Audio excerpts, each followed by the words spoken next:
Fighters of People's Army of Donbas smashed Kiev military column which tried to flee from the Balsavas pocket last night. Defenders of Donbas captured few Kiev soldiers and German, Czech arms. Today, US-backed Kiev military have shelled settlement Logvino, which now Russian fighters are using for controlling the road from Artomovsk to the Balsava. According to media reports, Kiev troops can go offensive in the sector soon. The US Army will train Kiev troops fighting against People's Army of Donbas in southeast of Ukraine, US Army Europe Commander Ben Hodges said before the start of Normandy 4 talks yesterday. The start of training is scheduled in March. We'll train them in security tasks, medical, how to operate in an environment where the Russians are jamming and how to protect themselves from Russian and rebel artillery, Hodges said. A delegation of US Army instructors has already arrived in Kiev. When US-backed Kiev troops will be, how always, smashed by army of miners and workers of Donbas, genius US generals will blame Russia again. Even US-designed Captain Ukraine shield cannot protect Kiev heroes. Apparently rebels have used secret Russian armor. Hodges will sit and strut to his cabinet in Security Service of Ukraine building.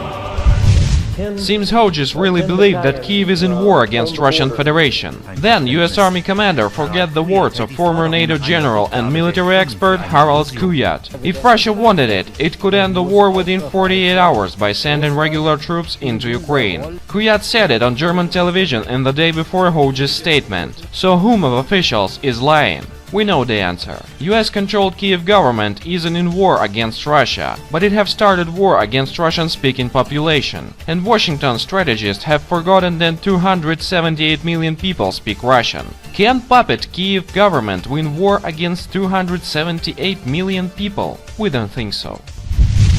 We remember, on February 10, 2015, US President Barack Obama called Russian President Vladimir Putin to once again harangue him about the Russian invasion of Ukraine before the talks in Minsk. One can even picture Putin wrestling a tiger somewhere, being handed his cell phone and told, "It's Obama." It must have been like one of those annoying telemarketing calls, ringing up over and over saying the same thing.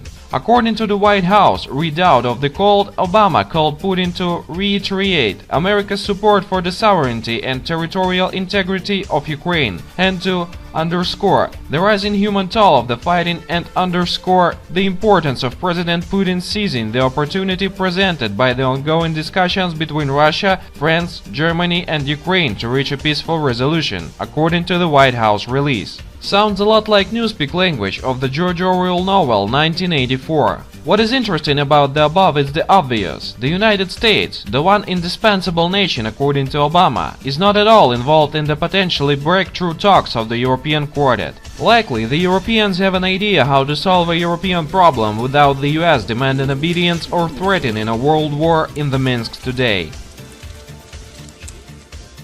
We thank our information partners for help with spreading this video news. Subscribe to our channel to receive up-to-date information on the situation in Ukraine and current geopolitical events in Europe.